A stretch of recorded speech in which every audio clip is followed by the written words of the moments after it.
I'm Susan Chubinski with Morningstar. The clock is ticking on required minimum distributions for this year. You have until year end to take your RMDs if you're age 73 or over.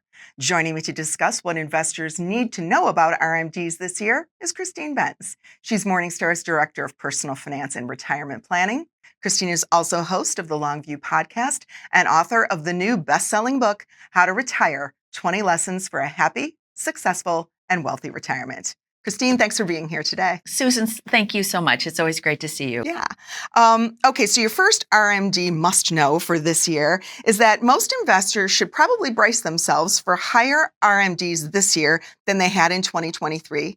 And you also think they should be bracing themselves for higher still RMDs in 2024. So explain that. So your RMD amount is based on the preceding year's year-end balance. So whatever your balance was at the end of 2023 will determine how much you need to take out this year. Well, 2023 was a really great market for stocks, and bonds performed okay. 2022, which you based your 2023 distribution on, not such a great year. So you probably saw a little bump up. And if you have stocks in your portfolio, you've probably seen good gains again this year. So when you go to take your RMDs next year, it'll be based on that 12/31/2024 balance. For most of us, that'll be up a little bit. So just be aware that when you're making money, it means that you need to take more out of those tax-deferred accounts and in turn pay a higher tax bill on them. Now, your next must know will probably be of interest specifically to the Morningstar.com viewers and your readers, many of whom are, of course, avid investors. Now, you say that people can use their RMDs to improve their portfolios. What do you mean by that? I really like the idea of taking advantage of RMD season to actually take risk out of your portfolio. So you're doing a little bit of homework on your portfolio's asset allocation relative to your targets. You probably see a little bit of divergence because we have had such strong performance in U.S. stocks. You may have a bigger allocation there than you really want to have at this life stage. So to me, that's your source of funds for your RMDs. It's hiding there in plain sight.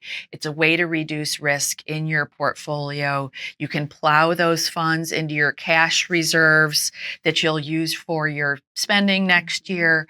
But it's a really great way to take some risk out of your portfolio at the same time you're meeting those obligations and you're paying the tax bill as well.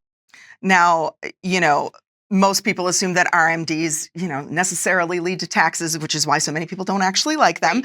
But there is a way that some can reduce the tax bite through charitable giving, and that's your next must know. So discuss what's changing when it comes to qualified charitable distributions in 2024 and how investors can use the QCD even before they're subject to RMDs, right? That's right. So the QCD is available once you are 70 and a half or older. Don't ask me why the disconnect. The old RMD age used to be 70 and a half. But anyway, the QCD age is 70 and a half. And the basic idea there is that you are steering a portion of your IRA to the charity or charities of your choice. What's changing in 2024 is that dollar amount that's available to use for a QCD is now $105,000. It had been stuck at $100,000 for several years. So it's now being indexed to inflation from here on out. So we'll see a little bit of an increase thereafter. So if you're a very large giver, you can take advantage of that full amount where you're sending the contribution to the charity or charities of your choice. You're letting your IRA provider work with the charity. You are not taking the check and dispersing it yourself. So be sure to mind your P's and Q's on that front. But it's a really nice mechanism because the amount that you send to charity will both satisfy your RMD and will not pay taxes or will not owe taxes. So it's a nice strategy. And people, hear this large dollar amount, $100,000, even if you're a much smaller giver, still consider taking it out of your IRA because it's a nice way to earn a tax break. So now your next must know relates to people whose RMDs sort of push them over what they plan to take out of their portfolios for spending in the given year. So what advice do you have for these? Yeah, this is the main question I get in the realm of retirement spending is people say, well, I'm looking at these RMD tables. My planned withdrawal rate is this. The RMD is going to take me to 6%, and I want to keep it to 4% or whatever the case might be. And so my point is, it's required minimum distribution. It's not required minimum spending. So there's nothing to say that if your RMD is uncomfortably large for you for whatever reason, you can reinvest elsewhere usually in a taxable brokerage account, and you could invest in a tax efficient way within that taxable brokerage account with an eye toward reducing your future tax bills. Or if you are working or your spouse is working, you can even take that distribution and put it into a Roth IRA, as long as you have earned income to cover the contribution amount. So that's another strategy, although most people at 73, many people at 73 are not working, but your spouse may be. So take advantage of that because you can reinvest the proceeds from your distribution.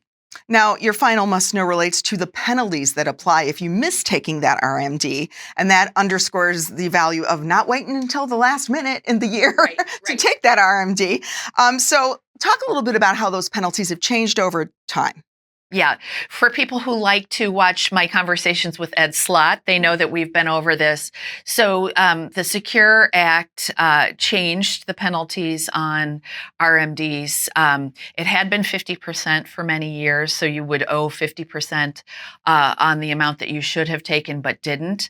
In practice, almost no one ever paid that. So now the penalty is 25% if you miss an RMD and just 10% if you take the distribution within the second year after you missed the RMD.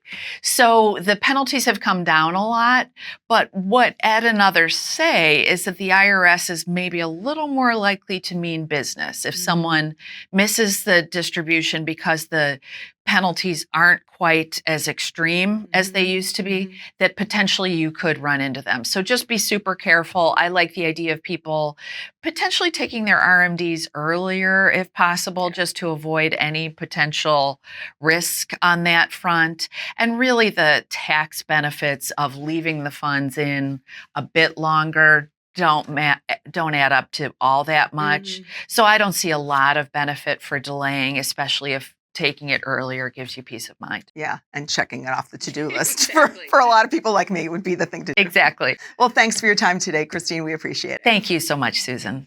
I'm Susan Jabinski with Morningstar. Thanks for tuning in.